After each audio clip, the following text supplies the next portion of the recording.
আমি আজকে ইলিশ মাছের একটা রেসিপি করব, তাই জন্য নিয়ে নিয়েছি কিছুটা কাঁচা লঙ্কা, কালো সর্ষে আর নারকেল। এটাকে আমি পেস্ট করে নিই। এই দেখো ফ্রেন্ডস, এদিকে কড়া গরম হয়ে গেছে। আমি কড়াতে দিয়ে দেবো কিছুটা সর্ষের তেল। তেল গরম হয়ে গেছে, তেলে দিয়ে দেবো কিছুটা কালো জিরে আর দিয়ে দেবো কাঁচা লঙ্কা। এইবার দিয়ে দেবো করে রাখা মশলাটা। এইবার দিয়ে দেবো পরিমাণ মতো নুন আর দিয়ে দেবো হলুদ। এইবার দিয়ে দেবো আমি মাছগুলো। দেখো মাছগুলোতে কত সুন্দর ডিম হয়েছে।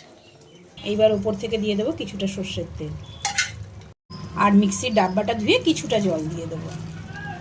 এটা আমি খুন্তির সাহায্যে হালকা নেড়ে দেবো। হালকা আছে, এটা এবার আমি ঢাকা দিয়ে রেখে দেবো। এটা হয়ে এসছে। এবার উপর থেকে দিয়ে দেবো কিছুটা কাঁচা সর্ষের তেল।